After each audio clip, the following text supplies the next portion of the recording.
Hi friends, మనం ఈ current issues సంబంధించి ఒక 2 అంశాలు మాట్లాడుతున్నాము. దాంట్లో భాగంగా నిన్న మనకు పర్యావరణ దినం ఏదైతే సెలబ్రేట్ చేశారో దానికి సంబంధించిన ఒక 2 నినాదాలు చూద్దాం. మనకు ఈ ప్రపంచ పర్యావరణ చట్టాలకు మూలంగా మనం దేన్ని చెప్తామంటే 1972లో ఎక్కడ జూన్లో అది కూడా 5th అడాప్ట్ చేసుకున్న స్టాక్హోమ్ డిక్లరేషన్గా చెప్తాం. దీన్నే మనం ఏమంటామంటే హ్యూమన్ ఎన్విరాన్మెంట్ కాన్ఫరెన్స్ అంటాం. దీన్ని తీసుకెళ్లే బాధ్యత ఎవరు పైకి తీసుకున్నారంటే తన భుజాల మీద ఎక్కించుకున్నారంటే యుఎన్ఈపి. సో 73 నుంచి యుఎన్ఈపి సెలబ్రేషన్స్ చేస్తుంది, వరల్డ్ ఎన్విరాన్మెంట్ డే. సో 73 నుంచి దేన్ని సెలబ్రేట్ చేస్తుందండి? 1973 నుంచి 1973 నుంచి మనకు వరల్డ్ ఎన్విరాన్మెంట్ డే సెలబ్రేషన్స్ చేస్తుంది. ఏ రోజునండి? June 5th. ఇక్కడ 2024-23 కూడా గుర్తుంచుకోండి. మొన్న పేపర్లో చూస్తే ఏదో డిఈఓ ఎగ్జామ్లో జన్మభూమి 3వ విడత కార్యక్రమం ఎప్పుడు ప్రారంభమైంది అన్నాడు. అడుగుతాడు గత సంవత్సరం నినాదం కూడా. 2023 దీన్ని హోస్ట్ చేసిన దేశం ఏంటంటే కోట్ డి ఐవరీ అనే దేశం. కోట్ డి ఐవరీ ఆఫ్రికాకు సంబంధించిన దేశం. నెదర్లాండ్స్ యొక్క అసిస్టెంట్స్తో దీన్ని వాళ్ళు ఏం చేశారు? హోస్ట్ చేశారు. నినాదం ఏంటి అని అంటే మనకు సొల్యూషన్ టు ప్లాస్టిక్ పొల్యూషన్ అనేది నినాదం ఇచ్చారు. ఓకే, నినాదం అనకూడదు, దీన్ని థీమ్ అనొచ్చు, ఇతివృత్తం ఇది. నినాదం beat the plastic pollutions. 2024 Saudi Arabia host చేసింది రియాద్లో. దీని యొక్క ఇంకా వాళ్ళు ఏమైనా ఏ అంశాలు డిస్కస్ చేశారో నెక్స్ట్ క్లాసెస్లో చూద్దాం. దీని యొక్క ఇతివృత్తం ఏంటంటే land restoration, desertification and drought resilience అనేది ఇతివృత్తం. Land restoration, desertification, drought resilience అనేది ఇతివృత్తం. Okay, our land our future అనేది నినాదంగా ఉందండి. ఇతివృత్తం అడుగుతాడు. Land restoration, desertification, drought resilience అనేది మనకు 2024 సౌదీ అరేబియా రియాద్లో కండక్ట్ చేస్తున్న ఈ ప్రపంచ పర్యావరణ దినం యొక్క సెలబ్రేషన్స్లో ఇచ్చిన ఇతివృత్తం ఇది. నినాదం అవర్ ల్యాండ్ అవర్ ఫ్యూచర్. అది మనకు ముందు నుంచే కొనసాగించబడుతుంది ఆ నినాదం. ఇంకో విషయం ఏంటంటే అనూహ్యంగా మనకు అర్త్ సమ్మిట్ నుంచి వచ్చిన అవుట్కమ్స్లో 3 ఉన్నాయి. ఏంటి సంస్థలు? UNFCCC, UNCCD, UNCBD. వీటి యొక్క అన్ని సమావేశాలు కూడా సిఓపిస్ అని అంటాం. ఒకటి COP 29 నడుస్తుంది ఈ ఇయర్, ఇంకోటి COP 16 నడుస్తుంది, ఇంకోటి కూడా 16 నడుస్తున్నట్టుంది. చూద్దాం. ఇది ప్రస్తుత 2024లో జరుగుతున్న సమావేశం. ఇది మనకు అజర్బైజాన్లో జరగబోతుంది. యుఎన్సిసిడిది మళ్ళీ ఎక్కడ జరుగుతుందంటే ఇక్కడ జరుగుతుంది. COP 16 I think. అది COP 16 ఎక్కడ జరుగుతుంది? Saudi Arabia Riyadh. ఇది COP 29. యుఎన్సిబిడికి సంబంధించిన COP ఈ ఇయర్ కూడా జరుగుతుంది. ఇది ఎక్కడ జరుగుతుంది అంటే మనకు కొలంబియాలో జరుగుతుంది. కొలంబియాలో ఖాళీ అనే ప్రాంతంలో జరుగుతుంది. ఈ 3 కూడా ఒక్కసారి వీలుంటే చూసుకోవాలి. ఓకేనా? ఇప్పుడు వీటికి సంబంధించిన మన పిఐబి ఏం చెప్తుంది, లేకపోతే ఇది చూడండి. UNEP world environment day 5th June. Okay, kingdom of Saudi Arabia celebrations, land restoration, desertification and drought resilience, right? And ఈ డికేడ్కి ఇచ్చిన నినాదం చూడండి. UN decade on ecosystem restoration. UNEP ఇప్పుడు ఇచ్చిన థీమ్ ఏంటండి? Land restoration, desertification and drought resilience. Under the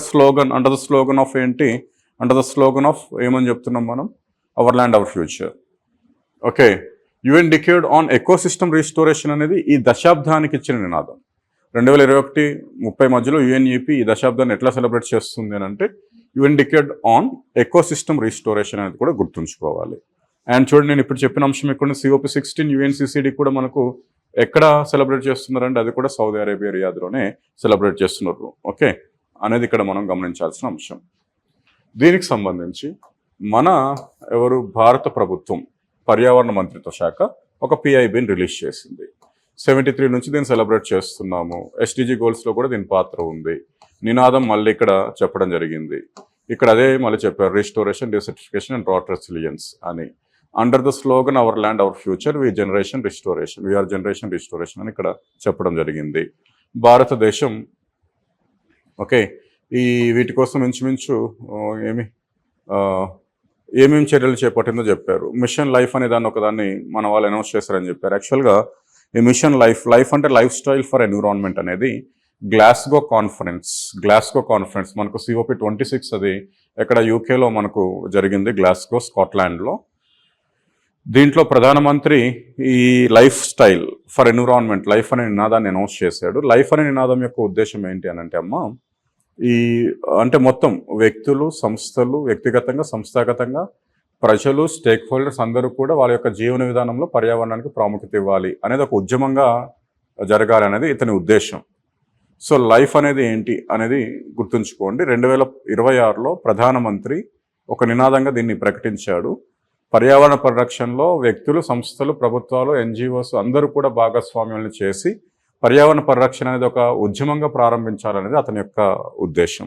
దీన్ని NDCSలో జాతీయ స్థాయిలో నిర్దేశించబడ్డ ప్రమాణాల్లో భాగంగా చేర్చిన మొట్టమొదటి దేశం కూడా భారతదేశమే.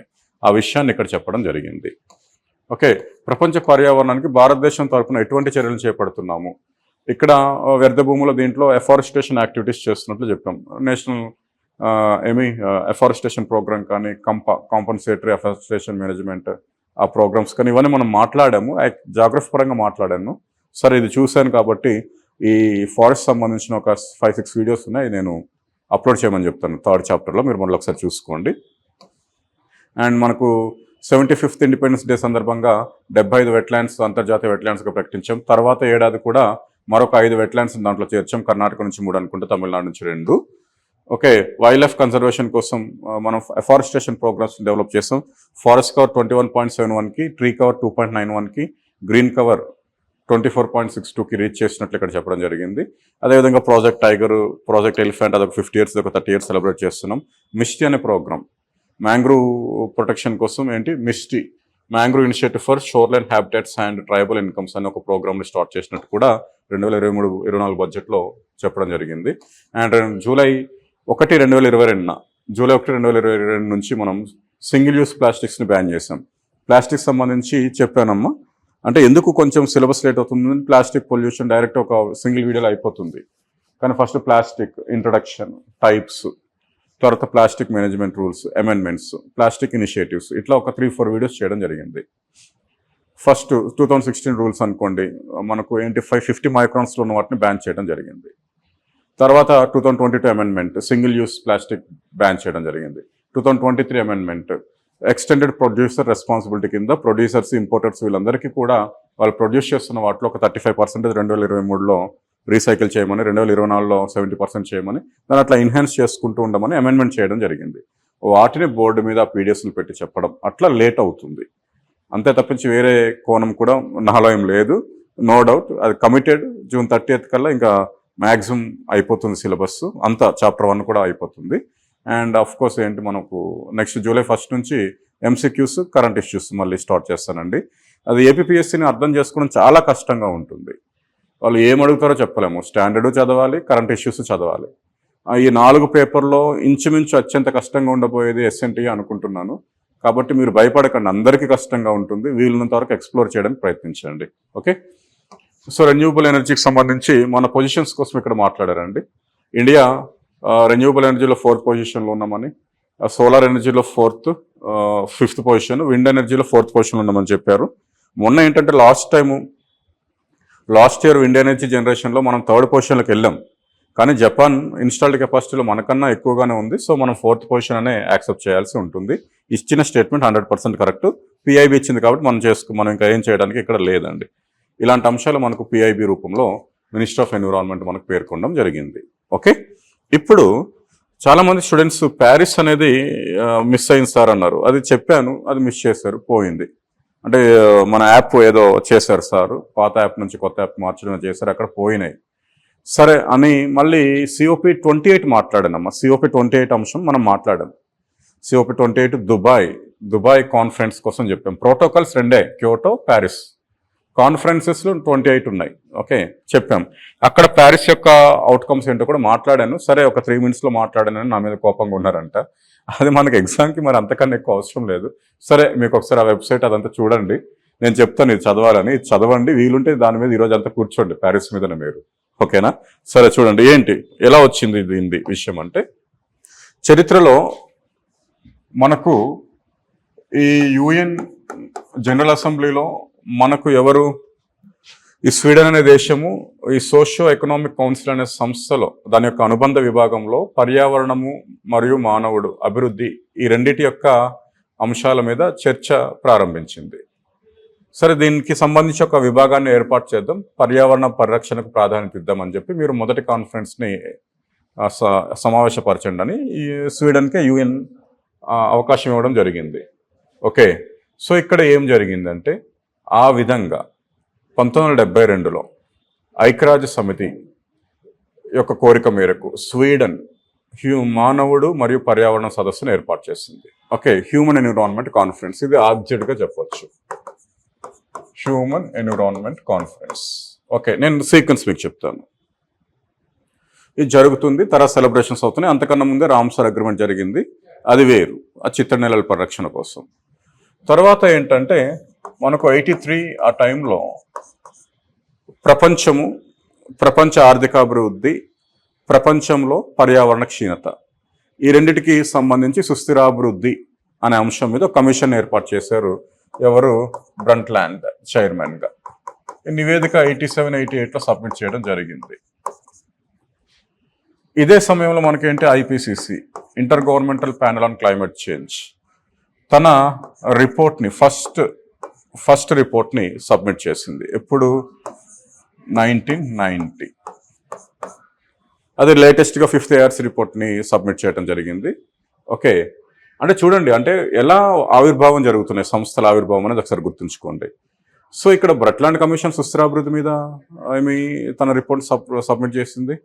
తర్వాత ఐపీసీసీ కూడా inter government panel on climate change కూడా తన యొక్క ఫస్ట్ రిపోర్ట్ చేసింది. భూమి అనేది అంతర్ధానంలో ఉన్నట్లు తెలిసిపోతుంది, భూమిని సంరక్షించుకోవాల్సిన బాధ్యత మనకుంది అని చెప్పడం జరిగింది. అట్లా మనకు ఐక్యరాజ్య సమితి అండర్లో 1992లో బ్రెజిల్లో ఒక సమావేశాన్ని ఏర్పాటు చేసుకోవడం జరిగింది, ఇంచుమించు జూన్లోనే అనుకుంటా. దాన్ని మనం ఏమంటున్నామంటే ధరిత్రి సమావేశం, అర్త్ సమ్మిట్ అని అంటాం. ఇప్పుడు ఇవన్నీ చెప్పలేదు, ఆల్రెడీ అర్త్ సమ్మిట్ కోసం ఒక లాంగ్ వీడియో చేశాను, ఉంది, మీరు చూసుకోండి, క్లాసెస్లో ఉంది. దీని యొక్క అవుట్కమ్స్, సరే, ఎజెండా 21 అని 21వ శతాబ్దంలో ఏ చర్యలు చేపట్టడం ద్వారా భూమిని ప్రొటెక్ట్ చేసుకోవచ్చు అనే విషయాలు అక్కడ చర్చించారు, అది పక్కన పెట్టండి. దీని యొక్క అవుట్కమ్స్లో ఒక 3 సంస్థలు ఏర్పడ్డాయి. ఒకటి యుఎన్సిసిడి, ఎడారీకరణను నియంత్రించే సంస్థ. ఇంకొకటి యుఎన్సిబిడి, జీవ వైవిధ్యతను సంరక్షించే సంస్థ. ఇంకొకటి యుఎన్ఎఫ్సిసిసి. మనం ఇప్పుడు ప్యారిస్ అన్నారు కాబట్టి దీని కోణంలో వెళ్ళాలి. ఏర్పరిచినప్పుడు 1992 అవుట్కమ్ కదండి, 1994 అనుకుంటా ఏర్పాటు. ఇది మనకు ఎక్కడ ఏర్పరిచినప్పుడు, సరే, జెనీవాలోనే దీన్ని ఏర్పాటు చేశారు. తర్వాత హెడ్ క్వార్టర్స్ బాన్కి మార్చారు, ఎక్కడ? జర్మనీ. 1996లో అది మార్చారు, కానీ 1995లో ఫస్ట్ సమావేశం జరిగింది, COP1 బెర్లిన్. ఎటువంటి నిర్ణయాలను తీసుకోలేదు. నిర్ణయాలు తీసుకోవటానికి ఒక కార్యాచరణ ప్రణాళికను రూపొందించడానికి తదుపరి సమావేశాన్ని, అంటే 1997 సమావేశాన్ని ఫిక్స్ చేయడం జరిగింది. కాబట్టి ఇది చాలా ప్రాముఖ్యత ఉంది. అదే COP3, క్యోటో ప్రోటోకాల్. ఏమంటున్నాం దాన్ని? Kyoto protocol 1997 COP3. అర్థమవుతుందా? UNFCCC ఫార్మేషన్, శీతోష్ణ స్థితి మార్పును నియంత్రించడం దాని యొక్క ఉద్దేశం. సో మొదటి సమావేశం బెర్లిన్, నిర్ణయాలు లేవు. రెండో సమావేశంలో కూడా ఎటువంటి నిర్ణయాలు లేవు. మూడో సమావేశం ఎందుకు ప్రాముఖ్యత గడించిందంటే అక్కడ ఒక లీగల్ బైండింగ్ ఫ్రేమ్వర్క్ తయారయ్యింది. అభివృద్ధి చెందిన దేశాలు చట్టబద్ధంగా అమలుపరచాల్సిన ఒక కార్యాచరణ ప్రణాళికను రూపొందించడం జరిగింది. దాన్నే క్యోటో ప్రోటోకాల్ అంటున్నాం. క్యోటో ప్రోటోకాల్ నేను మీకు ఓన్లీ అవుట్లుక్ ఇస్తున్నానమ్మా. క్యోటో ప్రోటోకాల్ ఏంటి అనంటే, క్యోటో ప్రోటోకాల్ అంటే మనకు యుఎన్ఎఫ్సిసి లక్ష్యాలని అమలుపరిచేటప్పుడు ఇది ఒక ప్రిన్సిపల్ని ఫాలో అవుతుంది. యుఎన్సిబి, అదే common but differentiated responsibility. Common అనేది గోల్, బట్ డిఫరెన్షియేటెడ్ రెస్పాన్సిబిలిటీ అంటే వైవిధ్యపరంగా ఉండాలి. యుఎస్ అత్యధికంగా క్యుములేటివ్ ఎమిషన్స్లో యుఎస్ ఎక్కువగా ఉంది. అలాంటప్పుడు బాధ్యత కూడా యుఎస్ ఎక్కువగా తీసుకోవాలి కదా. అంటే మళ్ళీ మీరు కన్ఫ్యూజ్ అవుతారు. ప్రస్తుతం 2023 స్థాయిలలో చూసుకుంటే చైనా ఎమిషన్స్లో ఫస్ట్ ప్లేస్లో ఉంది, సెకండ్ యుఎస్ ఉంది, third European union, fourth India. Okay, వ్యక్తిగతంగా తీసుకుంటే మనం థర్డ్ ప్లేస్లోకి వెళ్ళిపోతాం. సంఘటితంగా తీసుకుంటే యూనియన్ థర్డ్ ప్లేస్లో ఉంది. కానీ క్యుములేటివ్ అంటే పారిశ్రామిక విప్లవం నాటి నుంచి ఇప్పటి వరకు కూడా క్యుములేటివ్ ఎమిషన్స్లో ఇది తోపు ఎవరు, యుఎస్. కాబట్టి నియంత్రణలో కూడా ఎక్కువ బాధ్యత తీసుకోవాలి కదా, అందుకే నువ్వు ఎక్కువ బాధ్యత తీసుకోవాలి అనేది దేని ప్రిన్సిపల్ యుఎన్ఎఫ్సిసి ప్రిన్సిపల్. అది గుర్తుంచుకోండి, అర్థమైందా? అందుకని ఏం చేస్తుంది ఇది, డెవలప్డ్ కంట్రీస్ ఎకనామిక్స్ ఇన్ ట్రాన్సిషన్ని NX1 అంటుంది. ఏమంటుంది వాళ్ళని? NX1. ఓకే, డెవలపింగ్ కంట్రీస్ ఉన్నాయి, భారతదేశం ఇలాంటివి, చైనా ఇలాంటివి అనుకోండి, వీటిని NX అని పిలుస్తుంది. NX countries. అసలు ఒక 40-45 కంట్రీస్ ఉన్నాయి పాపం, వాటికి డెవలపింగ్తో కూడా సంబంధం లేదు, నిరుపేద దేశాలు ఉన్నాయి. వాటిని లీస్ట్ డెవలప్డ్ కంట్రీస్ అని విభజిస్తుంది. ఓకే, NX1 కంట్రీస్ ఉంటాయి మనకి, ఎకనామిక్స్ ఇన్ ట్రాన్సిషన్ కానీ, ఇండస్ట్రియలైజ్డ్ కంట్రీస్ కానీ, యూరోపియన్ యూనియన్ కానీ ఉన్నాయి దీంట్లో. వీటికి బాధ్యతలు ఇస్తుంది. ఆ బాధ్యతల్ని ఏ దేశాలకైతే బాధ్యతలు నిర్దేశిస్తుందో వాటిని NX-A అంటాం. అంటే క్యోటో ప్రోటోకాల్ కానీ నెక్స్ట్ కానీ లీగల్ బైండింగ్, వీటికి ఒక క్యోటో ప్రోటోకాలే, అంత మిగతాది కాదు. క్యోటో ప్రోటోకాల్ కొన్ని లక్ష్యాలను ఇచ్చింది, 5% ఎమిషన్స్ తగ్గించమని ఇచ్చింది అనుకుందాం. ఇది పాటించాల్సింది NX-1లో కొన్ని దేశాలు, వాటిని ఏమంటామంటే NX-A అంటాం. ఆ NX-A దేశాల్లో కొన్ని అమెరికా యాక్సెప్ట్ చేయలే క్యోటో ప్రోటోకాల్ని, చెత్త దేశం. దాన్ని తీసేస్తే ఏవైతే తమ భుజాల మీద బాధ్యతలు తీసుకున్నాయో వాటిని NX-B అంటాం. క్యోటో నిర్దేశించిన లక్ష్యాలను ఏ దేశాలు నిర్దేశించిందో NX-A, దాంట్లో కొన్ని మాత్రమే, అంటే ఆల్మోస్ట్ అన్ని యాక్సెప్ట్ చేసి యుఎస్ మాత్రం యాక్సెప్ట్ చేయలేదు. అలా యాక్సెప్ట్ చేయని దేశాలు కాకుండా యాక్సెప్ట్ చేసి అమలు పరుస్తున్న దేశాలను NX-B అంటాం. అర్థమైందా? ఇది కూడా మనకు ఎక్కువగా అడిగే స్కోప్ లేదు. క్యోటోకి సంబంధించి మీకు ఏం అడగొచ్చు? యుఎన్ఎఫ్సిసి COP3 ఎందుకు ఇంపార్టెంట్ అయింది? ఇది జపాన్లో క్యోటోలో జరిగింది. దీన్ని క్యోటో ప్రోటోకాల్ అంటాం, కార్యాచరణ ప్రణాళిక. అంటే సమాజం ఒకదాన్ని అడాప్ట్ చేసుకుని దాన్ని ఫాలో అయితే ప్రణాళిక అంటాం. మిగతావి ఓన్లీ కాన్ఫరెన్సెస్. మళ్ళీ ప్యారిస్ ప్రోటోకాల్, మిగతావన్నీ కాన్ఫరెన్సెస్ ఏమంటాం, వాటి సమావేశాలు. ఇవి ప్రోటోకాల్స్, కార్యాచరణ ప్రణాళికలు. క్యోటో ప్రోటోకాల్ ఏం చెప్తుందంటే, ఇది ఇంపార్టెంట్, దేన్ని తగ్గించమంటుందంటే ఎమిషన్స్ని తగ్గించమంటుంది, ఉద్గారాలను తగ్గించమంటుంది. ఎంత తగ్గించాలి, ఎవరు తగ్గించాలి చెప్పాను కదా. NX-1 నుంచి ఉన్న దేశాల్లో NX-A తగ్గించాలి, కానీ ఒకటి రెండు యాక్సెప్ట్ చేయలేదు, మిగతా యాక్సెప్ట్ చేసే వాటిని తీసేస్తున్న దేశాలు ఏంటి, NX-B దేశాలు తగ్గించాల్సి ఉంటుంది. ఉద్గారాలు ఎంత తగ్గించాలంటే 5% తగ్గించాలంట. ఏ స్థాయిలలో తగ్గించాలంటే 1990 స్థాయిలలో తగ్గించాలి.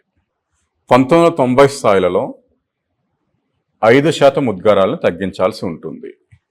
క్యోటో 2 భాగాలుగా అమలు పరుస్తున్నారు. ఒకటి 1 ఫేజ్, రెండోది 2. ఫేజ్ 1 2008 to 12 మధ్యలో అమలు పరచడం జరిగింది. ఫేజ్ 2 2013 నుంచి 20 మధ్యలో అమలు పరచడం జరుగుతూ ఉంది అన్నట్లు చెప్పారు. మరి అది జరిగిందో లేదా అనే దాని మీద స్పష్టత లేదు. ఇది జరిగి ఉంటే ప్యారిస్ రాదు. అర్థమైందా మీకు? ఇక్కడ ఏం జరిగింది, 2008 to 12 దీని యొక్క అమలు, క్యోటో 1 యొక్క అమలు, ఇంప్లిమెంటేషన్ స్టేజ్. ఇది ఎప్పుడు నుంచి అంటే దీన్ని ఎప్పుడు యాక్సెప్ట్ చేశారు? క్యోటో ప్రోటోకాల్ అడాప్ట్ చేసుకుంది ఎప్పుడు అంటే దాంట్లో 55% ఎమిషన్స్ ఉన్న దేశాలు దాన్ని యాక్సెప్ట్ చేయాలి కదా. అట్లయితే 2005 నుంచి మనకు క్యోటో ప్రోటోకాల్ అమలులోకి వచ్చినట్లు చెప్పొచ్చు, అది యాక్సెప్ట్ చేసినట్టు చెప్పొచ్చు. దీన్ని 2 భాగాలుగా విడగొట్టి స్టేజ్ 1, స్టేజ్ 2 ప్రకారం దీన్ని ఇంప్లిమెంట్ చేస్తున్నాం.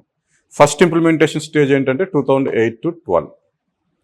8 to 12 మధ్యలో ఈ లక్ష్యాన్ని చేరుకోవటానికి వాళ్ళు ప్రత్యక్షంగా దాన్ని అమలుపరచాల్సి ఉంటుంది.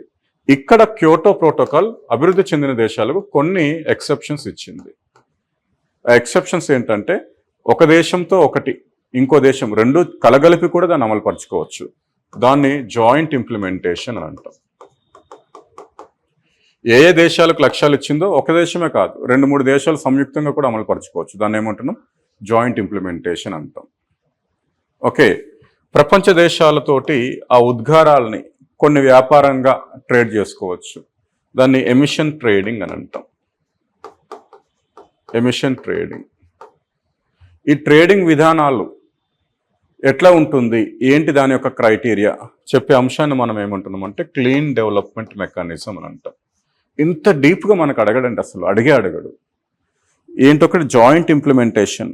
అభివృద్ధి చెందిన దేశాలే వాటిలో అవి ఒక లక్ష్యాన్ని ఒకరు ఇంకో లక్ష్యాన్ని ఒకరు చేరుకోవడానికి ప్రయత్నించుకుంటే joint implementation. Emissions trading, clean development mechanism. ఇది మీకు రెండు ఇంచుమించు ఒకటే లక్షణాన్ని కలిగి ఉంటే ఏంటంటే, ఇప్పుడు భారతదేశం ఉంది, అభివృద్ధి చెందుతున్న దేశం. మనం ఢిల్లీలో మెట్రోని కట్టాం. ఆ మెట్రో కట్టడం, మెట్రో మనకు సగటున ఒక రోజుకి ఒక 10 లక్షల మందినో ట్రాన్స్ఫర్ చేస్తుంది అనుకుంటాం. 10 కాదు 20 లక్షలు అనుకుందాం. 20 లక్షల మంది డీజిల్ బస్సుల్లో వెళ్తే ఎంత ఎమిషన్స్ విడుదలవుతున్నాయో ఆ ఎమిషన్స్ని క్యాలిక్యులేట్ చేసి అదొక టన్గా ట్రీట్ చేసి దానికి ఒక క్రెడిట్ ఇస్తారు. అంటే అదొక యూనిట్ ఎక్స్పోర్ట్స్ ఇంపోర్ట్స్కి. ఆ యూనిట్కి మనం జపాన్కి ట్రాన్స్ఫర్ చేస్తామనుకోండి, నేను నీ ఎమిషన్స్లో నేను ఒక యూనిట్ని తగ్గించాను అని. ఓహో, నువ్వు నా లక్ష్యాన్ని చేరుకోవటంలో నువ్వు నాకు సహాయపడుతున్నావా, అర్థమైందా? సో అది కార్బన్ ట్రేడింగ్ జరుగుతుంది. ఓకే, ఎమిషన్స్ ట్రేడింగ్ జరుగుతుంది, సహాయపడుతున్నావా. దానికి బదులుగా నువ్వు క్లీన్ డెవలప్మెంట్ ప్రాజెక్ట్ స్టార్ట్ చేసావు కాబట్టి నీకు అవసరమైన నిధులను కానీ, నీకు అవసరమైన నీకు అవసరమైన సాంకేతిక పరిజ్ఞానాన్ని కానీ అందిస్తాను. దాన్ని క్లీన్ డెవలప్మెంట్ మెకానిజం అని అంటాం. ఓకేనా? సో దీనికి ఏంటి, అడాప్ట్ చేసుకోవడానికి అవసరమైన ఫండ్ క్రియేట్ చేయాల్సిన బాధ్యత అభివృద్ధి చెందిన దేశాలకు ఉంది. దాన్ని అడాప్షన్ ఫండ్ అని పిలుస్తాం. అదే ప్యారిస్ ప్రోటోకాల్లో దీని పేరు మార్చారు. అడాప్షన్ ఫండ్ కాకుండా, అడాప్టేషన్ ఫండ్ కాకుండా దానికి కొత్త పేరు పెట్టారు. దానికి ఏమని పేరు పెట్టారంటే గ్రీన్ క్లైమాటిక్ ఫండ్ అని పెట్టారు. ఇది 2020 నుంచి ఓపెన్ అవ్వాల్సిన బాధ్యత ఉంది. అదే దుబాయ్ కాన్ఫరెన్స్లో కూడా ఆ విషయమే చెప్పారు. దీనికి $100 బిలియన్ ప్రతి సంవత్సరం మినిమం $100 బిలియన్ దీనికి సేకరించాల్సిన బాధ్యత ఆ అభివృద్ధి చెందిన దేశాల మీద వాలంటరీ బయాస్తో ఉందన్నమాట అది. ఓకేనా? అయితే క్యోటో ప్రోటోకాల్ 1 స్టేజ్ కొంత ముందుకెళ్ళింది, కొంత వెనుకకు రావడం కూడా జరిగింది. ఎట్లా జరిగిందంటే ఆల్మోస్ట్ కొన్ని దేశాలు అచీవ్ అయ్యాయి, కొన్ని దేశాలు ముఖ్యంగా యుఎస్ దీన్ని యాక్సెప్ట్ చేయలేదు. కెనడా, ఆస్ట్రేలియా వంటివి చివరి దశలో 2010లో కెనడా విత్డ్రా అయిపోయింది. ఆస్ట్రేలియా, రష్యా వంటివి తర్వాత సెకండ్ ఫేజ్ ఇంప్లిమెంట్ చేయడానికి అంతగా ఆసక్తి చూపెట్టలేదు ఆ టైంలో. తర్వాత మళ్ళీ 2013లో దోహో సవరణ చేశారు. దోహోలో సమావేశం జరిగింది. ఆ సవరణలో మళ్ళీ వారు చర్చలు జరిపి దీని ఇంప్లిమెంటేషన్కి పరోక్షంగా ఒప్పుకోవడం జరిగింది. కానీ వీళ్ళ బాధ ఏంటంటే, అభివృద్ధి చెందిన దేశాల బాధ, మేము ఇప్పటి నుంచి ఇవన్నీ తగ్గించుకుంటే ఆ చైనా, ఇండియా, బ్రెజిల్ లాంటివి డెవలప్ అయిపోతాయి, వాళ్ళు కూడా ఏదో ఒక బాధ్యత ఇవ్వండి, వాళ్ళకు కూడా వాలంటరీగా ఏదో చెప్పమనండి అని ప్రెషర్ తెచ్చాయి. అందుకని ఈ ఎండింగ్ స్టేజ్ 2011-12లోనే అన్ని దేశాలు సమావేశం జరిపి ప్రతి దేశం కూడా తమ జాతీయ స్థాయిలలో ఏవో కొన్ని నిర్ణయాలు తీసుకోండి, ఎమిషన్స్ని కంట్రోల్ చేయడానికి, ఉష్ణోగ్రతలను కంట్రోల్ చేయడానికి, వాటన్నిటిని కన్సాలిడేట్ చేద్దాం, చేశాక మనం ప్యారిస్ ప్రోటోకాల్ని డిక్లేర్ చేద్దామని ఒక నిర్ణయానికి వచ్చారు. అంటే క్యోటో ప్రోటోకాల్ యొక్క కొంత సఫలత, ఎక్కువగా విఫలత అనేది ప్యారిస్ ప్రోటోకాల్కి దారి తీసినట్టు మనం చెప్పుకోవచ్చు. ఓకే, ప్యారిస్ ప్రోటోకాల్కి ఏమని చెప్పింది యుఎన్ఎఫ్సిసి? ఇండియా, సరే నువ్వు డెవలపింగ్ కంట్రీ కదా, కానీ ఏదో ఒక ప్రమాణం చేయి, అది లీగల్ బైండింగ్ అవసరం లేదు, అర్థమవుతుందా, ప్రమాణం చేయి నువ్వు అని అన్నది. అప్పుడు ఇండియా కొన్ని ప్రకటనలు చేసింది. ఎలాంటి ప్రమాణం చేసామంటే, మనం ఫర్ ఎగ్జాంపుల్ 175 గిగావాట్ల రెన్యూబుల్ ఎనర్జీ సోర్సెస్ని సృష్టిస్తామని చెప్పాం. 33 to 35% of emissions to GDP అనేది మనకు నాన్ రెన్యూబుల్గా ఉంటుందని చెప్పాం. ఒక 40% ఉద్గారాలని మనం ఏదో టార్గెటెడ్ ఇయర్లో తగ్గిస్తామని చెప్పాం. ఇవి ఏంటి, మనం ప్యారిస్ ప్రోటోకాల్కి మనం చేసిన ప్రామిసెస్ అన్నమాట. ఒక నిమిషం ఆగండి, అది ఉందా, ఒక 2.5 to 3 అనుకుంటా మనం మిలియన్ టన్స్ కార్బన్ క్రెడిట్స్, అంటే అటవీకరణ చర్యల ద్వారా కార్బన్ సంగ్రహిస్తాం అని ఇట్లా కొన్ని మనం ఎక్కడ ప్యారిస్లో ఎన్డీసీస్లో భాగంగా చెప్పాం, నేషనల్లీ డిటర్మైన్డ్ కాంట్రిబ్యూషన్స్లో భాగంగా చెప్పాం. మీకు అర్థమవుతుందా? ఇట్లా చైనా కూడా కొన్ని చెప్పింది. ఓకే, మనమే కాదు అన్ని దేశాలు కూడా చెప్పాయి. ఇట్లా చెప్పితే వీటన్నిటిని అంటే భారతదేశం ఇవి అడగడు ఇప్పుడు మనకి, ఎందుకంటే మనం గ్లాస్గోలో మళ్ళీ దీన్ని ఇప్పుడు 175 నుంచి ఎంత చేసామంటే దాన్ని 500 గిగావాట్స్ చేస్తాం. ఓకే, ఈ 40% నుంచి ఎంత చేసామంటే 50% చేస్తాం. ఈ 33-35 ఎంత చేసామంటే 40 చేస్తాం. ఓకే, అండ్ ఇంకో విషయం చెప్పాం, 2070 కల్లా ఏంటి నెట్ జీరోకి రీచ్ చేస్తాం, నెట్ జీరో ఎమిషన్స్కి రీచ్ అవుతామని చెప్పాం. సరే, ఇది మీకు చూపెడతాను, మీరు మళ్ళీ కన్ఫ్యూజ్ అవ్వద్దు, సార్ ఫాస్ట్గా చెప్పేస్తున్నాను. అది మీకు ఉంది, అది పిక్చర్ ఉంది, అది చూపెడతాను. అంటే నేను మీకు ఒక అవుట్లుక్ ఇస్తున్నా. ప్యారిస్ కన్నా ముందు ప్రతి దేశము వాళ్ళ జాతీయ స్థాయిలో నిర్దేశించిన ప్రమాణాలను చెప్పడం జరిగింది ప్యారిస్ ప్రోటోకాల్కి. అప్పుడు వీటన్నిటిని బేరీజ్ చేసుకొని ప్యారిస్ కార్యాచరణ ప్రణాళికను నిర్ణయించడం జరిగింది. ప్యారిస్ ప్రోటోకాల్ ఏదైతే ఉందో మనకు COP21 2015లో జరిగింది. ఓకే, ఈ ప్యారిస్ ప్రోటోకాల్ యొక్క లక్ష్యం ఏంటి అని అంటే ప్రపంచ ఉష్ణోగ్రతల పెరుగుదల ఏదైతే ఉందో దానిని 2 డిగ్రీలు పెరగకుండా నియంత్రించడం. ప్రపంచ సగటు ఉష్ణోగ్రతలో పెరుగుదల 2 డిగ్రీలు పెరగకుండా నియంత్రించడం. ఇంకా చర్యలు చేపట్టి ఆ పెరుగుదలను ఎన్ని డిగ్రీల్లో ఉంచేయడం అండి, 1.5 డిగ్రీస్ పెరగకుండా నియంత్రించడం అనేది లక్ష్యం. ఎంతలోపు అంటే 2100 సంవత్సరం లోపు. మరి ఏ స్థాయిలలో పెరగకూడదు అని అంటే పారిశ్రామిక విప్లవం కన్నా ముందు నాటి స్థాయిలలో. పారిశ్రామిక విప్లవం స్థాయిలలో సగటు ఉష్ణోగ్రతలు 13 డిగ్రీలు అనుకుందాం. 2100 కన్నా 100 లోపు ఎంతలో పెరగకుండా నిర్ణయించాలి, 13 + 2 డిగ్రీలు. అంటే ఎన్ని డిగ్రీల్లో దాన్ని నియంత్రించాల్సి ఉంటుంది, 15 డిగ్రీస్. ఆల్రెడీ సగటు ఉష్ణోగ్రతలు ఇప్పుడు మనకు 15 డిగ్రీస్ దాటేసాయి. అర్థమవుతుందా? ఏమర్థమవుతుంది? సగటు ఉష్ణోగ్రతలు 15 డిగ్రీస్ దాటేసాయి. మొన్న IMD యొక్క యాన్యువల్ రిపోర్ట్లో చెప్పింది 2023 అనుకుంటా అత్యంత వేడి సంవత్సరంగా, రెండవ వేడి సంవత్సరంగా రికార్డ్ అయింది 2017 తర్వాత. అంటే క్యోటో ప్రోటోకాల్ ప్రతి దేశం లేదా అభివృద్ధి చెందిన దేశాలు లీగల్ బైండింగ్గా 5% ఎమిషన్స్ 1990 స్థాయిలో నియంత్రించాలి అని చెప్పారు. ప్యారిస్ ఏం చెప్తుంది, మీరు ఎలా ఉద్గారాలను తగ్గిస్తారో నాకు చెప్పండి అని చెప్పారు. ఉద్గారాలను తగ్గించే విధానాన్ని NDCs అంటున్నాం. మనం మన జీడిపిలో 33-35% ఎమిషన్స్ రిడక్షన్ చేస్తామని చెప్పాం. మనం శిలాజ ఇంధనాల వాడకాన్ని 40% తగ్గించేస్తున్నాం అని చెప్పాం. శక్తి ఉత్పత్తిలో మనం 175 గిగావాట్ల పునరుత్పాదక ఇంధన వనరులను సృష్టించబోతున్నామని చెప్పాం ప్యారిస్లో. అదే చైనా చెప్పింది, US కొని చెప్పింది. అలా చెప్పిన తర్వాత ఏం జరిగిందంటే వాటన్నిటిని కన్సాలిడేట్ చేస్తే వాళ్ళు ఈ గోల్ని డిక్లేర్ చేస్తారు. ఏంటి గోల్? 2100 సంవత్సరం లోపు పారిశ్రామిక విప్లవం నాటి సగటు ఉష్ణోగ్రతలు ఎంతైతే ఉన్నాయో ఆ ఉష్ణోగ్రతల్లో ఎంత పెరుగుదల లోపు నియంత్రిస్తామంటున్నాం, 2 డిగ్రీలు పెరగకుండా నియంత్రిస్తున్నాం. To limit the increase in temperatures by 2 degrees at the rate of industrial revolution levels by 2100. ఇంకా మీరు చర్యలు చేపడితే దాని పెరుగుదల ఎంతలోపు నియంత్రించగలగవచ్చు అంటే 1.5 డిగ్రీస్ లోపు నియంత్రించగలగవచ్చు అని చెప్పారు.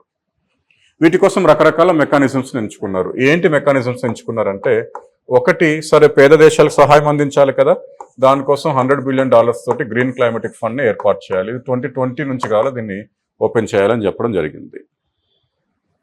ప్రతి దేశం కూడా ట్రాన్స్పరెన్సీని పెంచాలి. ఓకే, ఈ గ్రీన్ క్లైమాటిక్ ఫండ్ బాధ్యతను ఎవరు? అభివృద్ధి చెందిన దేశాలు తీసుకోవాలి.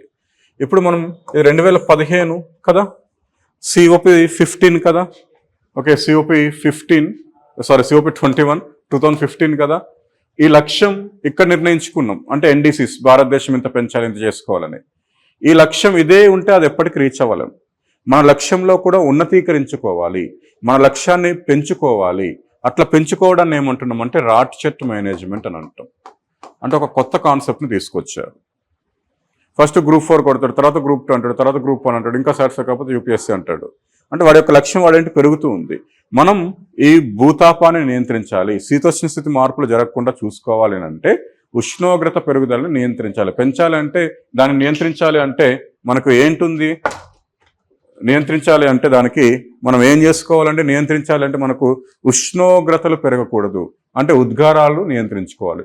ఉద్గారాల నియంత్రణకు ప్రతి దేశం కూడా తమ యొక్క జాతీయ స్థాయిలో ప్రమాణించిన నిర్దేశించుకున్న ప్రమాణాలను పాటించాలి. ఆ ప్రమాణాలు ప్యారిస్లో చెప్పినవి ఉన్నది ఉన్నట్టుగా ఉంటే ఎప్పటికి రీచ్ అవ్వలేము. ఆ ప్రమాణాల స్థాయిని కూడా పెంచాలి. అంటే మనం ముందు 33% నుంచి 30% అనుకున్నాం, ఇప్పుడు దాన్ని ఎంతకు పెంచుతున్నామండి? 40% పెంచాం. శిలాజ ఇంధనాల వాడకం శక్తి ఉత్పత్తిలో 40% అని ముందు పెట్టుకున్నాం ప్యారిస్లో, దాన్ని ఎంతకు పెంచుకున్నామండి? 50కి పెంచుకున్నాం. 175 గిగావాట్ల నూతన ఇంధన వనరులు అనుకున్నాం, దాన్ని ఎంతకు పెంచుకోవడం జరిగిందంటే 100 సోలార్, 60 విండ్, 10 బయో, 5 మినీ జల విద్యుత్ ఉత్పత్తి అనుకున్నాం. దాన్ని ఇప్పుడు అట్లా కాకుండా మొత్తం 500 గిగావాట్ల పునరుత్పాదక ఇంధన వనరులకు పెంచుకుంటున్నామని ఒక లక్ష్యాన్ని నిర్దేశించుకున్నాం. అంటే మన లక్ష్యాల్ని, మన ప్రమాణాలని ఇంకా ఉన్నతంగా పెంచుకోవటాన్ని ఏమంటున్నాం? ర్యాట్చెట్ మేనేజ్మెంట్. ఇది దేని యొక్క అవుట్కమ్ అంటే మనకు ప్యారిస్ ప్రోటోకాల్ యొక్క అవుట్కమ్. మరి ర్యాట్చెట్ మేనేజ్మెంట్ పెంచుకోవాలి ఎన్ని సంవత్సరాలు? ఒక నిర్దిష్ట పీరియడ్లో పెంచుకోవాలి. ఇది COP21 2015 కదా, 5 సంవత్సరాలకు మీరు మళ్ళీ మీ జాతీయ స్థాయిలో నిర్దేశించిన ప్రమాణాలని ప్రకటించాల్సి ఉంటుంది. అవి ఖచ్చితంగా ఇంతకుముందు ప్రకటించిన దానికన్నా ఎక్కువగా ఉండాలి. అట్లా మళ్ళీ 5 సంవత్సరాలు కదా, COP26 ఎక్కడ జరిగింది? గ్లాస్గో ప్రోటోకాల్ 2020 కదా, అంతేనా? COP26 గ్లాస్గో ప్రోటోకాల్ అక్కడ అనౌన్స్ చేయడం జరిగింది ప్రైమ్ మినిస్టర్, మన జాతీయ స్థాయిలో నిర్దేశించబడ్డ ప్రమాణాలు ఏంటి అనేది. అవి ఎన్హాన్స్ చేసుకున్నాం కదా. ఏమి ఎన్హాన్స్ చేసుకున్నాం ఒకసారి చూసుకుందాం.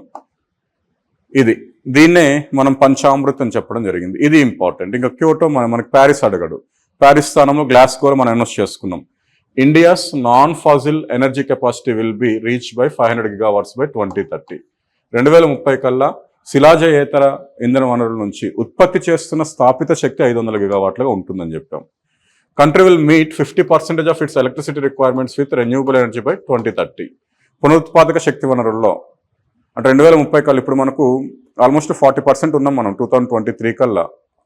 ఏమి శిలాజయేత ఇంధన వనరుల నుంచి వస్తున్న శక్తి, స్థాపిత శక్తిలో 2030 కల్లా ఎంతకు రీచ్ అవుతున్నాం అంటే 50% రీచ్ అవుతున్నాం. అంటే దీన్ని మనం ఏం చెప్పొచ్చు? నాన్ ఫజిల్ ఫ్యూయల్, శిలాజయేతర ఇంధన వనరుల నుంచి స్థాపిత శక్తిలో 50% మనం సృష్టించబోతున్నాం.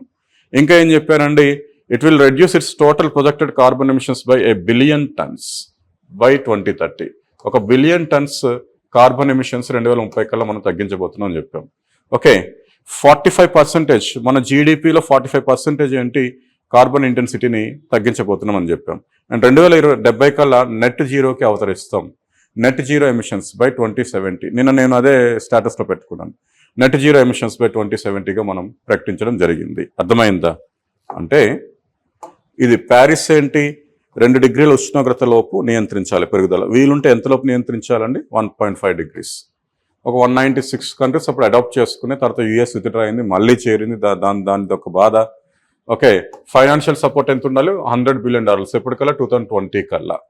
ఎవ్రీ 5 years మనం ఏం చేసుకోవాలి? మన అంబిషన్స్ని, మన లక్ష్యాలను పెంచుకోవాల్సి ఉంటుంది. దీన్నే మనం ఏమంటున్నాం?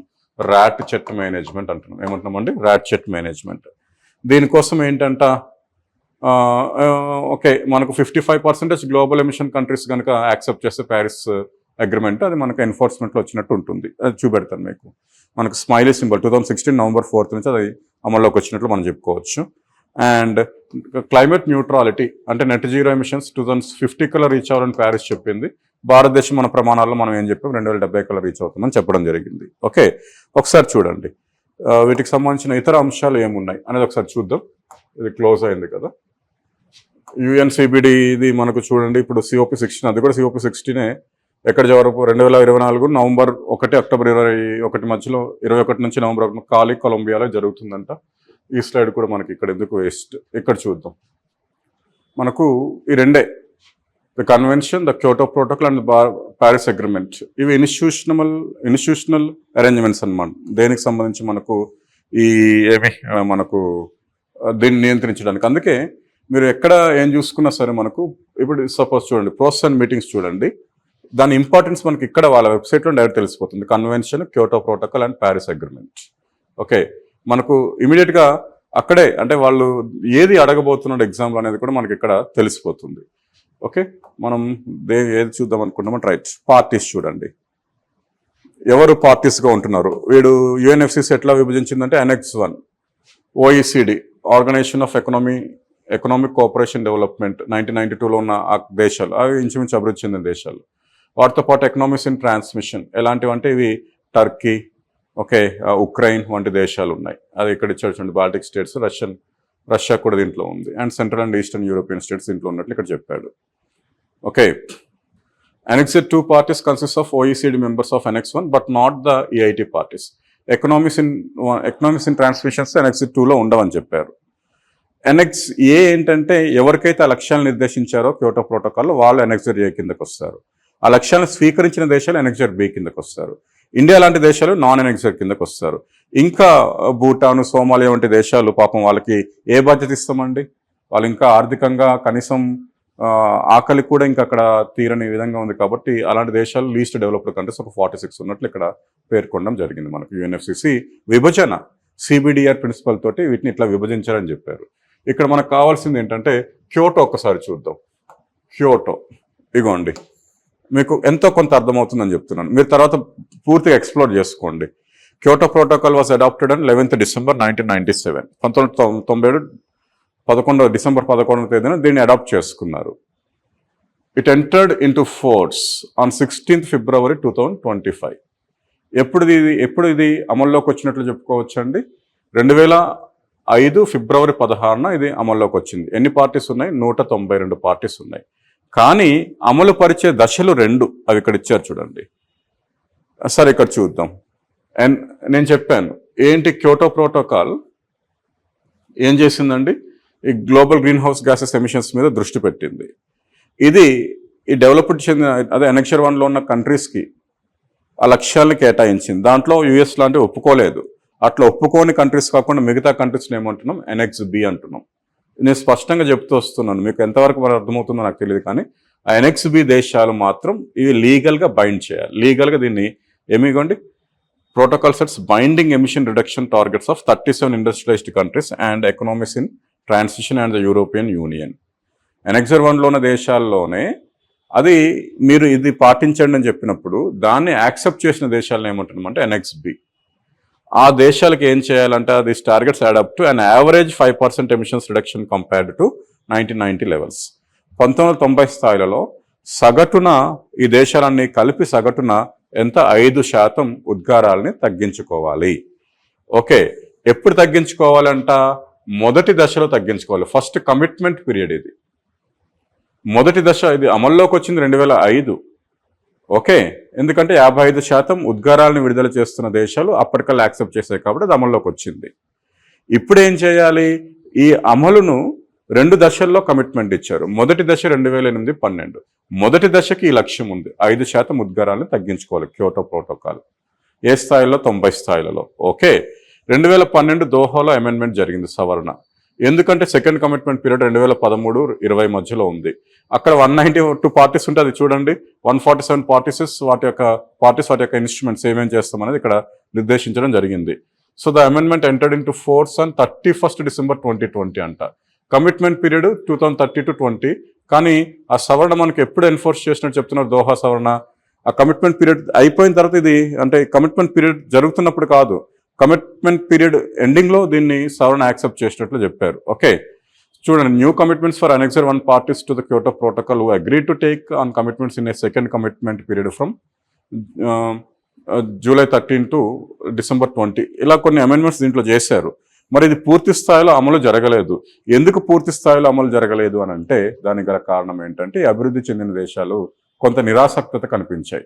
దీన్ని కూడా అమలు పరిస్తే చైనా మాకన్నా ఆర్థిక అభివృద్ధి జరిగిపోతుంది, భారతదేశం మాకన్నా ముందెళ్లే దశలో ఉంది అన్న విషయాలు అక్కడ వచ్చాయి. యాజ్ ఎ రిజల్ట్ ప్రతి దేశము ఎంతో కొంత రెస్పాన్సిబిలిటీ తీసుకోండి అని రిక్వెస్ట్ చేయడం జరిగింది. ఆ రిక్వెస్ట్ని మనం ఏమంటున్నామంటే NDCs, జాతీయ స్థాయిలో నిర్దేశించబడ్డ ప్రమాణాలు. మరి ఎప్పటికి దేశాలు చెప్పాలి? 2015 కల్లా చెప్పండి. ఆ 2015లో అన్ని దేశాలు చెప్పిన తర్వాత లక్ష్యాన్ని మనం నిర్దేశించుకుందాం. ఆ లక్ష్యం నిర్దేశించింది COP21 2015 ప్యారిస్ ప్రోటోకాల్. అర్థమైందా? మరి క్యోటో ప్రోటోకాల్లో వీళ్ళకు కొన్ని చెప్పారని చెప్పాను. వీళ్ళకు కొన్ని ఏమి అవకాశాలు ఇచ్చారు. ఏంటి అవకాశం అంటే international emission trading, joint implementation, clean development mechanism. వీటి యొక్క ఇంచుమించు మీకు మీనింగ్ చెప్పాను. కార్బన్ ట్రేడింగ్కి వాటికి అవకాశం ఉంది. అభివృద్ధి చెందిన దేశాలు వాటిలో వాళ్ళు అడ్జస్ట్ చేసుకుంటూ లక్ష్యాలు నిర్దేశించుకోవచ్చు, జాయింట్ ఇంప్లిమెంటేషన్. అభివృద్ధి చెందుతున్న దేశాల యొక్క సహాయాన్ని తీసుకోవచ్చు, వాళ్ళకి ఆర్థిక సాంకేతిక సహాయాలను అందించి అది కూడా శిలాజ ఇంధన ప్రాజెక్టులు, సుస్థిర ప్రాజెక్టులు ఏవైతే ఉంటాయో వాటికి అందించి వాటిని వీళ్ళ లక్ష్యాల్లో చూపెట్టుకోవచ్చు. దాన్ని ఏమంటున్నాం, క్లీన్ డెవలప్మెంట్ మెకానిజం అని అంటున్నాం. ఇట్లా కొన్ని క్యోటో ప్రోటోకాల్లో వచ్చే అడాప్టేషన్ ఫండ్ కూడా వచ్చింది దీంట్లోనే. ఇగోండి, అడాప్టేషన్ ఫండ్ ఇక్కడ క్రియేట్ చేయడం జరిగింది. దీంట్లో క్యోటో ప్రోటోకాల్లో అడాప్టేషన్ ఫండ్ని వీళ్ళు తీసుకోవడం జరిగింది. సో ఈ డెవలప్డ్ పార్టీస్ ఏం చేయాలంటే డెవలపింగ్ కంట్రీస్లో సస్టైనబుల్ డెవలప్మెంట్ ప్రాజెక్ట్స్ కోసం ఫైనాన్షియల్ అసిస్టెన్స్ చేయాల్సి ఉంటుంది. దానికి అడాప్టేషన్ ఫండ్ని ఓపెన్ చేయడం జరిగింది అన్నట్లు ఇక్కడ చెప్పారు. ఇప్పుడు క్యోటో ప్రోటోకాల్ రెండవ దశ అనేది ఇంప్లిమెంటేషన్కి చాలా దేశాలు సుముఖత చూపెట్టకపోవటం, జాతీయ స్థాయిలో ప్రతి దేశం కూడా ఎంతో కొంత నిర్ణయం తీసుకోవాల్సి రావటం బలవంతంగా, ఆ నిర్ణయాలు ప్యారిస్లో చెప్పటం, దాన్ని సంఘటితపరిచి ప్యారిస్ తన లక్ష్యాన్ని ప్రకటించడం జరిగింది. ప్యారిస్ లక్ష్యం ఏంటనేది మనం మాట్లాడాం. Okay, key aspects of Paris agreement. అమ్మ మీరు ఈ వెబ్సైట్ కొడితే మీరు మీ అంతటా మీరే నాకన్నా అద్భుతంగా తెలుసుకోవచ్చు. Okay, at COP21 in Paris on 12th December 2015, parties to the UNFCCC reached a landmark agreement to combat climate change and to accelerate and intensify the actions and investments needed a sustainable low carbon future. The Paris Agreement builds upon the convention and for the first time brings all the nations into a common cause. అంటే ఇంతకుముందు developed countries క్యోటోలో లీగల్గా bind అవుతుంది. ఇక్కడ వాళ్ళు లీగల్గా binding ఉంటుంది, కానీ మిగతా దేశాలు కూడా తమ కొన్ని లక్ష్యాలను చెప్పాయి, తమ బాధ్యతలను చెప్పాయి. ఓకే, ఏముంది దాన్ని బేస్ చేసుకుంటూ, ఎన్డీసీస్ని బేస్ చేసుకుంటూ ఎయిమ్ ఏమని వచ్చిందో చూడండి. Keeping a global temperature rice, ప్రపంచ ఉష్ణోగ్రతల పెరుగుదల this century well below 2 degrees Celsius. ఆ పెరుగుదలను 2 degrees లోపు నియంత్రించాలి ఈ సెంచరీ లోపు. అంటే ఇది 21st century కదా, 2100 లోపు అని అర్థమైందా? అబోవ్ ప్రీ ఇండస్ట్రియల్ లెవెల్స్, అంటే పారిశ్రామిక విప్లవం నాటికి ఎంత ఉష్ణోగ్రతలు ఉన్నాయో దాని సగటు పెరుగుదల 2 degrees లోపు నియంత్రించాలి. ఎప్పటిలో నియంత్రించాలి? ఈ సెంచరీ ఎండ్ అయ్యే లోపు అని ఇక్కడ చెప్పారు. ఇంకా వీలుంటే to pursue efforts to limit the temperature increase even further 1.5 degrees Celsius. ఇంకా మీకు చేతనైతే దాన్ని ఎంతలోపు నియంత్రించండి అని చెప్పారు. 1.5 degrees లోపు నియంత్రించండి అని చెప్పారు. దీని అంతటికీ బేస్ ఏంటంటే నేషనల్లీ డిటర్మైన్డ్ కాంట్రిబ్యూషన్స్, జాతీయ స్థాయిలో నిర్దేశించబడ్డ కాంట్రిబ్యూషన్స్. ఇది ప్రతి 5 సంవత్సరాలకు ఒకసారి సవరించుకోవాలి. దాన్నే గ్లోబల్ స్టాక్ టేక్ అని అంటాం. అంటే ఎవ్రీ 5 years, అంటే నిజంగా తగ్గించామా లేదా, ఎంతవరకు రీచ్ అయ్యామో ఎంతవరకు రీచ్ అవ్వలేదు, ఇంకెన్ని చర్యలు చేపట్టాలి. అట్లా ఎవ్రీ 5 years గ్లోబల్ స్టాక్ టేక్ని, ఇది నేను మొన్న చెప్పాను, గ్లోబల్ స్టాక్ టేక్ అనే ఒక నినాదం ఉంది దేంట్లో, దుబాయ్ కాన్ఫరెన్స్లో నినాదం ఉంది. అది మీరు ఒకసారి ఆ వీడియో చూసుకోండి, యూట్యూబ్లో ఉంది. దాన్ని మనం నిర్ణయించుకోవాలి. అట్లా మన లక్ష్యాలను మనం ఇంకా ఉన్నతీకరించుకోవాలి. ఆ ఉన్నతీకరించుకోవడాన్ని ఏమంటున్నాం, ర్యాట్షెట్ మేనేజ్మెంట్ అని అంటాం. The Paris agreement open for signature on 22nd April 2016, ఎందుకంటే ఎర్త్ డే 30 days పీరియడ్లో. ఓకే, మనకెప్పుడు 4th November అనుకుంటా, చూడండి 4th November, నేను చెప్పాను స్మైలీ సింబల్తో దీన్ని, 4th November 2016. Okay, 4th November 2016 ఏం జరిగిందండి మనకు, ఇది అమల్లోకి వచ్చింది. It entered in to force on 4th November 2016. ఇది ఒకటి గుర్తుంచుకోవాలి డేట్. ఎందుకు అమల్లోకి వస్తుందంటే ఉద్గారాలు విడుదల చేస్తున్న దేశం ఏవైతే ఉన్నాయో అన్ని కలిపి 100% ఉద్గారాలను విడుదల చేస్తే ఆ ఉద్గారాల శాతం 55% ఏదైతే ఉందో, 55 దేశాలు కాదు, 55% ఉద్గారాలను విడుదల చేస్తున్న దేశాలు యాక్సెప్ట్ చేస్తే అది అమల్లోకి వచ్చినట్టు లెక్క. ఓకే, ఇటువంటి అగ్రిమెంట్స్కి ఏంటి, 55 countries దట్ అకౌంట్ ఫర్ అట్లీస్ట్ 55% ఆఫ్ గ్లోబల్ ఎమిషన్స్. ఉద్గారాలు అంత శాతం ఎమిషన్స్ చేస్తున్న దేశాలు యాక్సెప్ట్ చేయాలి. మీకు అర్థమవుతుందా? అవి మొత్తం ఉన్న దేశాల్లో 55% దేశాలు కాదు, ఉద్గారాల శాతంలో 55% ఎమిషన్స్ చేస్తున్న దేశాలు దీన్ని యాక్సెప్ట్ చేస్తే అది అమల్లోకి వచ్చినట్టు లెక్క. అట్లా ఎప్పుడు అమల్లోకి వచ్చింది, 2016 November 5th ఇది అమల్లోకి వచ్చినట్లు మనకు చెప్తున్నారు. ఓకేనా? అండ్ ఇగోండి ఏమేమి ఉన్నాయి, లాంగ్ టర్మ్ టెంపరేచర్ గోల్, అంటే కేవలం ఇది 2100 లోపు దీన్ని తగ్గించుకోవాలి కదా, కేవలం తాత్కాలికంగా కాకుండా దీర్ఘకాలికంగా నిర్ణయాలు తీసుకోవాలి. క్లైమేట్ న్యూట్రాలిటీ మీద ప్రయత్నించాలి. మిటిగేషన్ ఉపశమన చర్యల్ని చేపట్టాల్సి ఉంటుంది. 5 సంవత్సరాలకు ఒకసారి ఖచ్చితంగా మీట్ అవ్వాలి, లక్ష్యాలను పెంపొందించుకోవాలి. సింక్స్ అండ్ రిజర్వాయర్స్, అంటే మనకేంటి సముద్రాలు, అడవులు, ఇటువంటి వాటి మీద చర్యలు చేపట్టాలి. వాలంటరీ బేసిస్తో మనకు అప్రోచెస్ ఉండాలని చెప్పారు. అడాప్టేషన్స్ ఉండాలి. ముఖ్యంగా కొన్ని అంశాలు మనం తీసుకోవాలి, దత్తత తీసుకోవాలి. అండ్ ఫండ్స్ని క్రియేట్ చేయాలి. ఇక్కడ ఫండ్ కూడా ఇచ్చింటాడు చూడండి, finance technology and capacity building support. పేద దేశాలకు సపోర్ట్ ఉండాలి. దానికోసం ఏ ఫండ్ ఓపెన్ చేయాలని చెప్పారు? గ్రీన్ క్లైమేటిక్ ఫండ్ ఓపెన్ చేయాలి. $100 బిలియన్ సహాయం దాంట్లో ఉండాలని చెప్పడం జరిగింది. Transparency and implementation and compliance చూపెట్టాలి. ప్రతి దేశం కూడా ట్రాన్స్పరెంట్గా ఉండాలని చెప్పారు. ప్రతి 5 సంవత్సరాలకు ఒకసారి చెక్ చేసుకోవాలి. Global stock take to take place in 2023 and every 5 years thereafter will assess collective progress toward achieving the purpose of the agreement in comprehensive and facilitate manner. అందుకే 2023లో మనకు జరిగిన సమావేశం దుబాయ్ కాన్ఫరెన్స్లో ముఖ్యమైన ఉద్దేశం ఏంటంటే గ్లోబల్ స్టాక్ టేక్ అంటే ఏంటి, దాని అర్థం ఏంటి, మొత్తం యూట్యూబ్లో ఉంది, చెప్పాను. అదొకసారి చూసుకోండి. ఇది దీంట్లో ఉన్నాయండి. దీంట్లో మనకు ప్యారిస్ ప్రోటోకాల్లో మనకు ఉన్నాయి. ఓకే, దీనికి తగ్గట్టుగానే భారతదేశం కూడా తన నిర్ణయాలను ప్రకటిస్తుంది. ఇగోండి, మనం 2070 కల్లా నెట్ జీరో ఎమిషన్స్ రీచ్ అవుతామని మోడీ ప్రకటించాడు. అది మనం పంచామృతిగా దాన్ని చెప్తున్నాం. పంచామృత్ ఏమంటున్నామంటే పంచామృత్. ఇగోండి, అవి ఏంటి పంచామృత్? మనం గ్లాస్గో కాన్ఫరెన్స్లో ఇగోండి COP26 2021 గ్లాస్గో ప్రోటోకాల్లో ప్రైమ్ మినిస్టర్ ప్రామిస్ చేసిన జాతీయ స్థాయిలో నిర్దేశించబడ్డ ప్రమాణాలు 5 ఉన్నాయి. ఏంటా 5? దాన్నే పంచామృత్ అని అంటున్నాం. మనం NDCSని మనం పంచామృతిగా మన స్థానిక భాషలో అనుకుంటున్నాం. ఒకటి ఏంటంటే reaching a non fossil fuel energy capacity 500 megawatts by 2030. 2030 కల్లా 500 గిగావాట్ల శిలాజయేతర ఇంధన శక్తిని ఉత్పత్తి చేసుకుంటున్నాం అని చెప్పాం. Fulfilling at least half of it's energy requirements for renewable energy by 2030. 2030 కల్లా, ఇంతకుముందు 40 అని పెట్టుకున్నాం, ఇప్పుడు ఏమని పెట్టుకున్నాం అంటే 2030 కల్లా మన శక్తి ఉత్పత్తిలో 50% శిలాజయేతర ఇంధనాల కింద చేపించుకుంటాం. ఇది రెండవ పంచామృత్. మూడవ చూడండి, reducing carbon dioxide emissions by 1 billion tons by 2030. 2030 కల్లా కార్బన్ డైఆక్సైడ్ ఉద్గారాలు ఏవైతే ఉన్నాయో దాన్ని 1 billion tons రెడ్యూస్ చేసుకుంటున్నాం అని చెప్తున్నాం. Reducing carbon intensity below 45% by 2030. 2030 కల్లా మనం జీడిపిలో కార్బన్ యొక్క ఇంటెన్సిటీని ఎంత శాతానికి తగ్గించబోతున్నాం అంటే ఇంతకుముందు 33-35 అనుకున్నాం, ఇప్పుడు ఎంత శాతం అని చెప్తున్నాం? 45% అని చెప్పాం. Okay, and finally pave the way for achieving a net zero emission target by 2070. ప్యారిస్ డెవలప్డ్ కంట్రీస్కి 2050 వరకు ఛాన్స్ ఇచ్చింది అనుకుంటాం. మనం నెట్ జీరో ఎమిషన్ టార్గెట్ ఎప్పటికి రీచ్ అవుతామని చెప్పామండి? 2070 కల్లా రీచ్ అవుతామని చెప్పాం. ఇది మనకు అడగొచ్చు. భారతదేశం నిర్దేశించిన ప్రమాణాలు పంచామృత్ అంటాం. మన లైఫ్ స్టైల్ ఆఫ్ ఎన్విరాన్మెంట్లో కూడా దీన్ని భాగంగా చూపెట్టాం. ఈ 5 అనేవి మనం గుర్తుంచుకోవాలి. ఇది గ్లాస్గో కాన్ఫరెన్స్లో భారత ప్రధాని భారత జాతీయ స్థాయిలో నిర్దేశించిన ప్రమాణాలను పంచామృతిగా ప్రకటించడం జరిగింది. ఇది చూసుకోండి, ఇది చాలా ఇంపార్టెంట్. ఈ 5 రిపీట్ చేసుకుని మీరు గూగుల్లో ఇమేజెస్ కొట్టినా కూడా వచ్చేస్తున్నాయి. అవి అర్థమైందా? ఇదమ్మా మనం ఈరోజు మాట్లాడుకున్న టాపిక్. దీనికి సంబంధించి ఇతర అంశాలు కూడా మనకు ఉంటాయి. ఎక్కడ మనకు ఇగోండి ప్యారిస్లో చేసిన వాటిలో మనం ఈ రెండింటిని రీచ్ అయ్యామంట. జీడిపిలో 33-35% మనం ఎమిషన్స్ ఇంటెన్సిటీని తగ్గిస్తామన్నాం. ఉద్గారాల తీవ్రతను అది తగ్గించామంట. 40% మన ఎలక్ట్రిసిటీలో స్థాపిత శక్తిలో 40% నాన్ ఫజిల్ ఫ్యూయల్స్ నుంచి తీసుకొస్తామని చెప్పుకున్నాం. దీన్ని కూడా మనం రీచ్ అయినట్లు మన PIB రిపోర్ట్ ఇక్కడ చెప్పడం జరిగింది. ఓకేనా? ఇది కొంతమేర మనం గుర్తుంచుకోవాల్సిన అంశం. ఇంకా అంతేకాని భయపడకండి, వీలుంటే ఆ వెబ్సైట్స్ అన్ని ఉన్నాయి, ఇంకోసారి ఎక్స్ప్లోర్ చేయడానికి ప్రయత్నించండి. 2 అంశాలు ఇక్కడ మనం గుర్తించాం. ఒకటి వరల్డ్ ఎన్విరాన్మెంట్ డే, దాని యొక్క slogan land restoration, desertification. Land restoration full stop పెట్టండి లేదా కామా పెట్టండి. Desertification and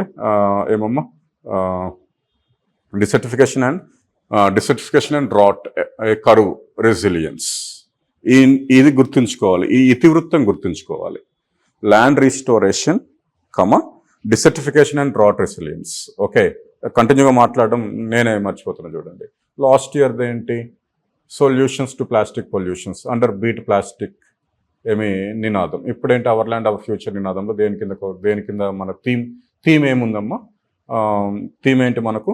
land restoration, desertification and drought resilience అనేది 2024 ప్రపంచ పర్యావరణ దినం యొక్క ఇతివృత్తం. సౌదీ అరేబియా రియాద్లో సెలబ్రేషన్ జరిగింది. ఇదే సమావేశంలో COP16 ఆఫ్ UNCCD కూడా సెలబ్రేట్ చేశారు. COP16 ఆఫ్ UNCBD ఎక్కడ జరుగుతుందంటే మనకు ఎక్కడమ్మా? కాలి, కొలంబియా. UNFCCC COP29 ఎక్కడ జరుగుతుంది? 28 దుబాయ్ కాన్ఫరెన్స్. 29 మనకు అజర్బైజాన్, బాకు. గుర్తుంచుకోండి. మనం దీంట్లో క్యోటో ప్రోటోకాల్ లక్ష్యాలు చూసాం. ప్యారిస్ ప్రోటోకాల్ లక్ష్యాలు చూస్తాం. ఆ రెండే లీగల్ బైండింగ్ ప్రోటోకాల్స్ ఆఫ్ యుఎన్ఎఫ్సిసిస్ కాబట్టి, మిగతావన్నీ కాన్ఫరెన్సెస్. ప్యారిస్లో ఇండియా ఒక 5 ప్రమాణాలు చేసింది. దాన్ని పంచామృత్ అంటున్నాం. ఆ పంచామృతులు ఏంటో చూపెట్టాను, అవి బైహార్ట్ చేసేయాల్సిందే. ప్యారిస్ ఉద్దేశాలు చూసాం.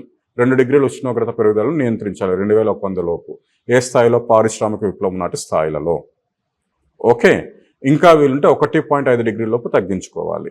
గ్రీన్ క్లైమేటిక్ ఫండ్ని ఓపెన్ చేయాలి. పేద దేశాలకు, అభివృద్ధి చెందిన దేశాలకు సహాయం చేయడానికి $100 బిలియన్ 2020 నుంచి దాన్ని ఓపెన్ చేయాల్సి ఉంటుంది. ఓకే, గ్లోబల్ స్టాక్ టేక్ 2023 నుంచి గ్లోబల్ స్టాక్ టేక్ను మనం ఫాలో అవ్వాలి. అండ్ ప్రతి 5 సంవత్సరాలకు మన జాతీయ స్థాయిలో నిర్దేశించబడ్డ ప్రమాణాలని ఉన్నతీకరించుకోవాలి. దాన్నే మనం ఏమంటున్నామండి, రాట్ చెట్టు మేనేజ్మెంట్ అని పిలుస్తున్నాం. ప్రతి దేశం ట్రాన్స్పరెంట్గా ఉండాలి. ఈ గ్లోబల్ సింక్స్ని, రిసోర్సెస్ని పెంచాలి. ఇలా కొన్ని ఉన్నాయి. మీరు వీలుంటే ఇంకా ఆ వెబ్సైట్కి లింక్ కొంత ఎక్కువ చూడడానికి ప్రయత్నించండి. అర్థమైందా? క్యోటో ప్రత్యక్షంగా ఉద్గారాల నియంత్రణ టార్గెట్ 5%, 90 స్థాయిలలో. ప్యారిస్ ఉష్ణోగ్రత పెరుగుదలను నియంత్రించాలి. 2 డిగ్రీలు పెరగకుండా నియంత్రించాలి 2100 లోపు. పారిశ్రామిక స్థాయిలలో, పారిశ్రామిక విప్లవం నాటి స్థాయిలలో. వీలుంటే 1.5 డిగ్రీల లోపు నియంత్రించండి. ఎందుకు ఈ లక్ష్యం తీసుకున్నాం అనంటే, అన్ని దేశాలు కూడా జాతీయ స్థాయిలో నిర్దేశించబడ్డ ప్రమాణాలు చెప్పాయి. ప్యారిస్లో మనమేం చెప్పాం? 175 గిగావాట్లు. ప్యారిస్లో మనమేం చెప్పాం? 33 నుంచి 35% కార్బన్ ఇంటెన్సిటీ. ప్యారిస్లో ఏం చెప్పాం? మన శిలాజయేతర ఇంధన వనరుల పాత్ర శక్తి ఉత్పత్తిలో 40% అన్నాం. మరి గ్లాస్గోలో ఏం చేసాం? పెంచాం. 175 కాస్త ఎంత అయింది? 500 గిగావాట్లు. ఓకే, 33 నుంచి 35% ఇంటెన్సిటీ కాస్త ఏమైంది? 45% రీచ్ అయింది. 40% శిలాజయేతర ఇంధన వనరుల నుంచి శక్తి సేకరణ కాస్త ఎంత అయింది? 50% రీచ్ అయ్యింది. ఓకే, ఇంకా ఏం చేసాం? సంవాట్ 2.5 నుంచి 3 బిలియన్ టన్స్ కార్బన్ని కార్బన్ ఉద్గారాలను సేకరిస్తామని చెప్పుకున్నాం, నియంత్రిస్తామని చెప్పుకున్నాం. 1 బిలియన్ టన్ కార్బన్ విడుదల నియంత్రిస్తామని చెప్పుకున్నాం. ఇంకా ఏం చెప్పాం? ఫైనల్గా వీటన్నిటిని కన్సాలిడేట్ చేస్తే 2070 కల్లా భారతదేశం నెట్ జీరో ఎమిషన్స్ కంట్రీగా రీచ్ అవుతుందని చెప్పాం. దాన్ని మనం మన ప్రధాని భాషలో దాన్ని మనం ఏమంటున్నామంటే పంచామృత్ అని చెప్తున్నాం. ఈ పంచామృత్ మాత్రం గుర్తుంచుకోవాల్సిందే. ఏంటా పంచామృత్? చూడండి, 500 gigawatts of fossil fuel capacity, అదే new energy, not fossil fuels. మనం పునరుత్పాదక శక్తి వనరులు 500 గిగావాట్లు 2030. 50% శిలాజయేతర ఇంధన వనరులు 2030. 1 బిలియన్ టన్స్, 2.5 కాదు, సారీ, 1 బిలియన్ టన్స్ కార్బన్ ఉద్గారాల నియంత్రణ ఎప్పటికల్లా 2030. జీడిపిలో కార్బన్ ఎమిషన్స్ యొక్క తీవ్రతను ఎంతలోపు రిస్ట్రిక్ట్ చేస్తామంటున్నాం? 45% లోపు 2030 కల్లా. అండ్ ఫైనల్గా 2070 కల్లా దేనికి వెళ్తున్నామండి? నెట్ జీరో ఎమిషన్స్కి వెళ్ళబోతున్నాం. ఇది గ్లాస్గో ప్రోటోకాల్లో భారత ఐఎన్డిసిస్గా ఇంటెండెడ్ నేషనల్లీ డిటర్మైన్డ్ కాంట్రిబ్యూషన్స్గా పంచామృత్ అనే పేరుతో మన ప్రధాని ప్రకటించాడు. దీన్ని ప్రపంచ దేశాలు, వ్యక్తిగతము, సంస్థలు, సమాజాలు అన్నీ కూడా అడాప్ట్ చేసుకోవాలి. దాన్నే లైఫ్ అని పిలవాలి అని చెప్పాడు. Life style for environment. దాన్ని ఎన్డీసీస్లో చూపెట్టిన మొదటి దేశంగా కూడా మనమే అవతరించడం జరిగింది. ఇది మీకు అర్థమయ్యేంత కొంత వివరణ చేశాను. ఇక మీ ప్రయత్నం మీరు చేయండి. ఓకేనా? Thank you. నెక్స్ట్ క్లాస్తో మళ్ళీ మీట్ అవుదాము.